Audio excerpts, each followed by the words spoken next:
Naomi Levine is the executive director of the George H. Heyman Jr. Center for Philanthropy and Fundraising at New York University. For 22 years, she was NYU's senior vice president for external affairs and helped raise over $2.5 billion for the university. She is a graduate of Columbia Law School. She was previously the national executive director of the American Jewish Congress. Now she is special advisor to the president of NYU, and she chairs the board of the Edgar Bronfman Center for Jewish Student Life and the Taub Center for Israel Studies. Please join me in welcoming Mrs. Naomi Levine.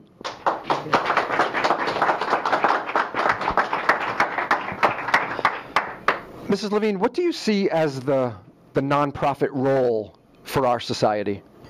Let me put this in a kind of perspective that I always use. I don't think that most people in our society recognize the importance of the nonprofit world in our civil society. If you close your eyes for 1 minute and look at the skyline of New York City, do you hear me? Yeah. You will see that if you took away Lincoln Center, the hospitals, NYU, Fordham, Columbia, and all of the other universities, medical centers, cultural centers, theaters, dance groups, you will see that this would be a very different society. And most people really don't think about that. When they think of the way we are run, they think of government, they think of the corporate sector, and they don't think of the nonprofits. But so why is that? Does that mean the nonprofits are not fulfilling their work in spreading the message of their good works? I mean, do you think the blame falls on the nonprofits for people not being aware? I think I would suspect so. Let me lead into that as we progress in our conversation, because the truth is I'm not really sure. I know that most people don't realize it. And what they don't realize more is not one of those organizations could exist without fundraising. They require financial support. And yet, do you know a single mother who will say to their child, you know, dear, when you grow up, I want you to be a fundraiser? Nobody says that. My own mother, in the last years of her life, when she was living at a place called Kittay House in the Bronx, I would come to visit her, and she'd say to me, now remember, when we go down for lunch, if someone asks you what you do for a living, tell them you're a lawyer, not a fundraiser. She was embarrassed that her law review daughter was raising money. People think of it as selling cookies for the Girl Scouts. And you ask me, why is that? I must tell you, I'm not sure. Okay. But one thing I am sure, if you'll let me just put that on the table, is that unless fundraising is viewed as a profession, a legitimate profession that is taught within a university, not within all kinds of organizations that provide courses, but within a university, it never will be given the kind of status that it deserves. Dentistry at one point was nothing. You were an apprentice, you learned how to pull a tooth, that was the end. Lawyers like John Adams, if you read his book, you know he was an apprentice in a law office. But once courses were given within universities and got the stamp of university academic approval, they became professions. And the reason I created the Heyman Center is that I really want to see people take courses, learn, and make this area a profession that even my mother would be proud of. Yeah. Well, so that's hard to do, let me tell you. And you make a very good point that I don't know any fundraisers who for whom it's a first career. No. Yeah. No, in my office, we had a big staff, and we had people who were from every discipline around. They were from journalism, from archaeology, from everything in the world. Nobody studied. And yet, if you think about it, I know that I learned an enormous amount during those 25 years. And every time I prepare for a class, I learn more. I confess to you, I never spent time with my staff talking about ethics. What did we talk about? We talked about what's your goal, how much money, where's the money, etc. Yet, when I started to prepare the course on ethics and read Doug White's book on charities on trial and a few other things, I said, that's a very important area, and I should learn about it. Because if you don't know the law, and you don't know the ethical components, and you don't know board governance and fiduciary relationship, you're going to get in trouble. That's perfect. And Doug White was a guest on my show talking about his book about ethics. But so now we're talking about the fundraisers, and you've just made a great transition.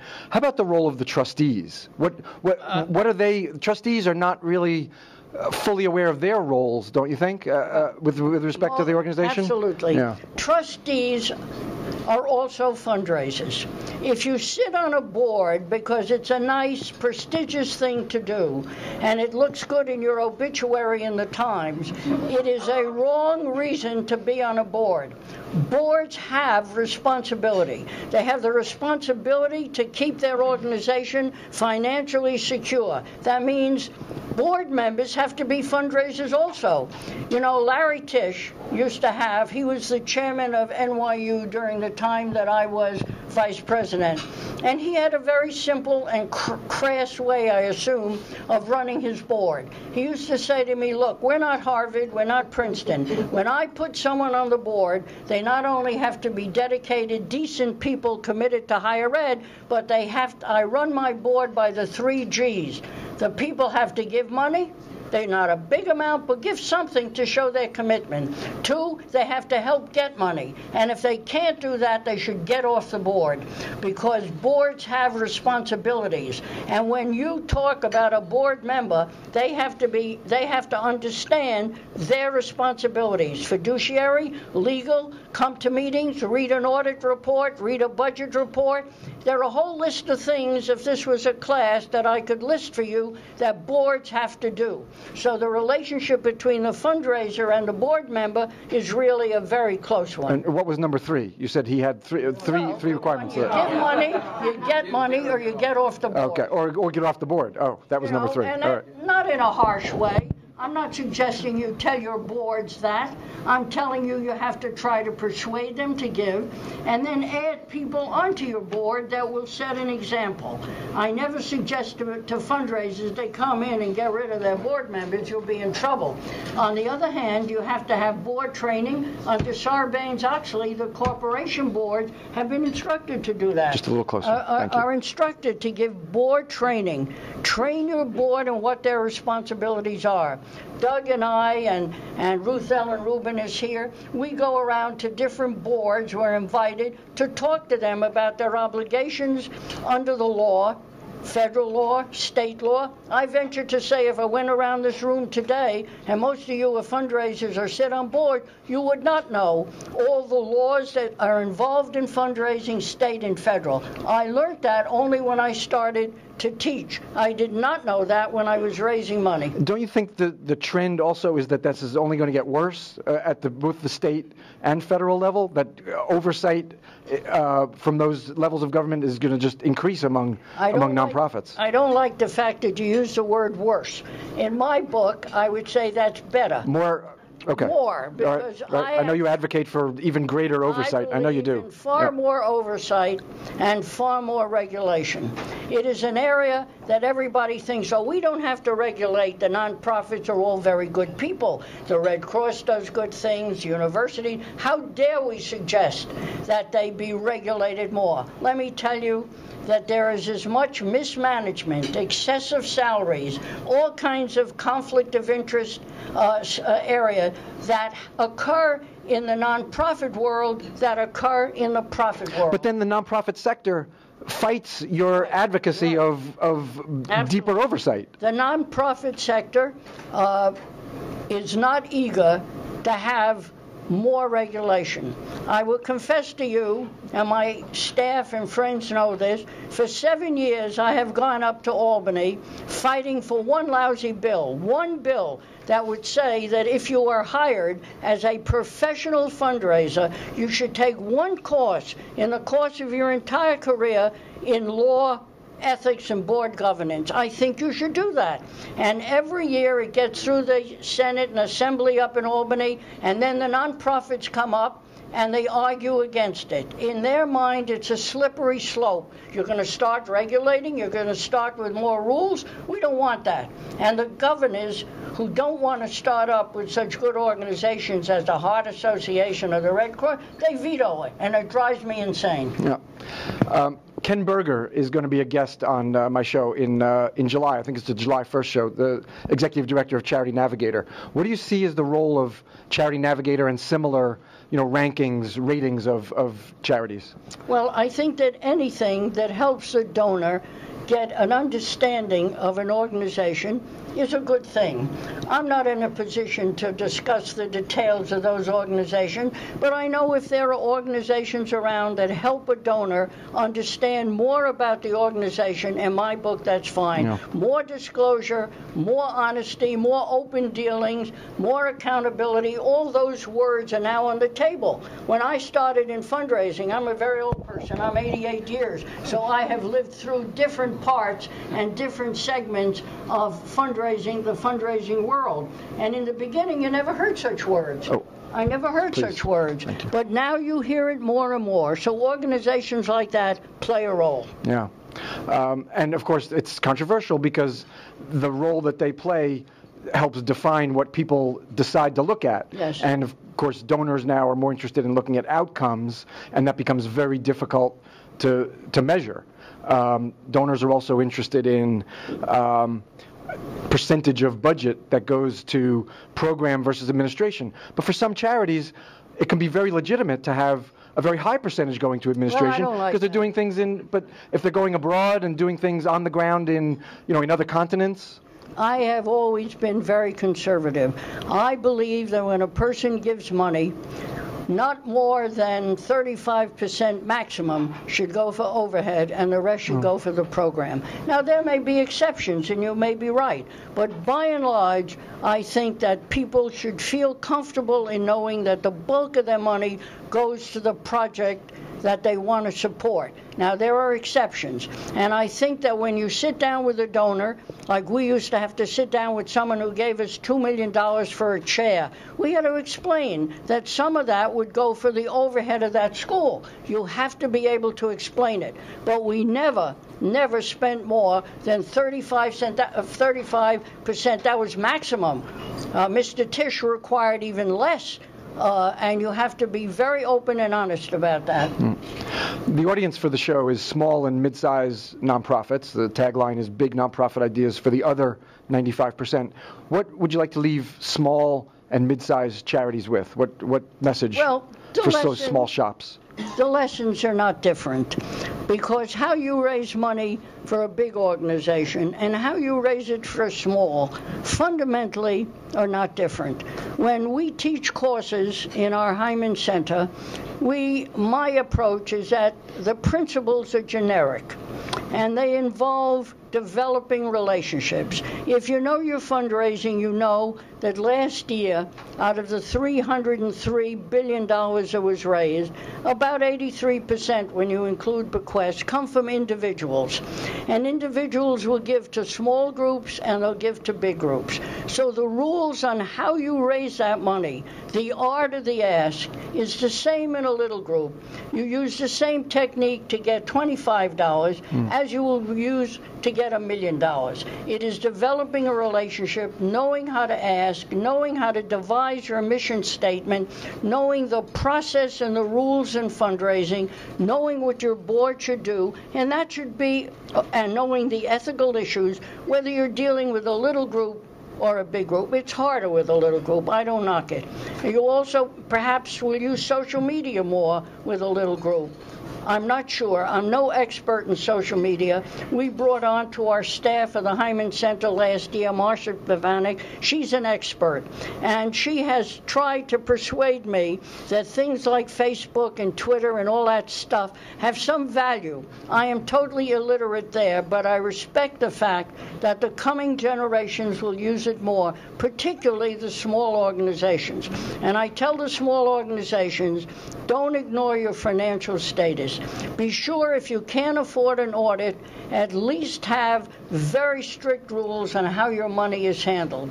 Doug White's book has a whole list of cases in which organizations, big and small, got into terrible trouble because they weren't careful in how they handled their finances. And that is true in little groups as well as big groups. And that Doug White book is Charity on Trial. Yeah. But that goes back to the trustees' relationship and trustees' obligations. And the even for a small shop, Absolutely. There's a board. It may be a board of only 3 or 4 people, Right. but they have the obligation to be aware of the things that you're talking about. Under the law, whether you're a big organization or a little, the Charities Bureau, which is the hand of the Attorney General in the state of New York, will look at you and look at you carefully. And don't make mistakes. I'm not here selling Doug's book. I couldn't give I'm not interested in that. The only reason I point it out is that it has in it the cases that are very important for you to understand. And you have to know all the people that got in trouble. Let me give you one example of the American Red Cross. During the 9/11 tragedy, they got in a lot of money, and they used a whole bunch of it for the purpose that 9/11 required. They had a little bit of money left over. The director of the Red Cross, one of the most terrific people in the field, used that money for the blood drive. She didn't put it in her pocket. She was fired. Why was she fired? Because the law says if I take money from you for A and I use it for B, you're wrong. I have to use that money for A unless I write to you and I say to you, do you mind if I use it, etc. So there are little things like that if you are a fundraiser in this room or a board member, you have to be very sensitive to, whether you're a little group or a big group. We have just a minute or 2 left. What is it that concerns you most about the charitable sector over the next just couple of years, 1 to 2 years? What do you think about most? What keeps you up at night? Well, I think that competition is going to even increase, and the governments are cutting back drastically. And so on the shoulders of the nonprofits, we have to provide the help that the poor need, the abused women, or the St. Joseph's food kitchens, and all the social services that keep our society going. There's a book that somebody called Claire Gaudiani wrote that has wonderful chapters on how capitalism could not exist in this country, unregulated capitalism, without the help of the nonprofits. We provide the help for all the people that fall between the cracks in our society. And I worry that with the government cutting back and the competition the way it is, it's going to be hard and harder. Also, Europe, which never was here before, is now facing the situation where their governments are cutting back. They never had a nonprofit sector. They relied entirely on government support. Every university in Europe is supported by the government. Oxford, Cambridge, the Sorbonne, everyone. Now, Oxford has an office in New York. Cambridge has an office in New York. And everyone overseas, we have more people in our classes now trying to learn fundraising from Europe, Asia, China, every place. That's going to give you a great deal of competition. And so I don't spend nights worrying about it, but I am certainly concerned about it, and I would hope, if I may end, that I'm too old to see the end of it, but I would like to see fundraisers given the recognition that they deserve. And each of you in this room have that obligation to be proud of what you're doing, to make certain that when you work in any agency, people know that without you, that agency is going to close, that this is a dignified profession, and you have to carry that flag. Naomi Levine is the Executive Director of the George Heyman Center, Junior Center for Philanthropy and Fundraising at New York University. Thank you very much, Mrs. Levine. Do we have time for, I think you have time for maybe just 1 or 2. Is there a question? Go ahead, Carol Weaver, please. Just shout it out, I'll repeat it. Go ahead. Ms. Levine, I'm a great fan, and also Tony. What do you think about the idea of fundraisers coming together to create a voting bloc? We are about 17% of the New York economy, I'm told. If we bounded together, I know we have many competitive issues, We could be a voice in Albany for your course, which of course I'm very much a proponent for, and for other things, like maybe creating a bank for nonprofits, like the business community has. I think it's the Hungarians say, one you make a finger, together you make a fist. If we have concerns that go across the industry, could we not consider, and I can't think of a better representative of that voting bloc? Well, but there are organizations. Yeah, so the question is generally about how the nonprofit sector could organize to be a more cohesive voting bloc. Now, but there are organizations like Independent Sector. Yes. So there's that. What else would you like to say? Well, all I can say is most of those organizations are run by their executives, as most organizations are, and the average member plays a very minimal role. And you're right, if the average member played a bigger role and then insisted on certain things, then you would have more effective involvement in Albany and other places. But you have the organizations around, there's a million of them. It's just that in my book, they're not doing anything along the lines that I think that should be done. Yeah. Does Independent Sector, is that one of the groups that opposes broader government oversight? Nobody supports me, so I suspect. All right, so then that would be a yes. All right. Doug White does, even though you panned his book. Doug White supports you. We're going to have Doug White up for rebuttal after this. Is there one more question? We have time before Mrs. Levine leaves. Money? All right, please join me in thanking her again, Naomi Levine. Thank you, real pleasure. Thank you. Perfect. Yeah, sure. Yeah.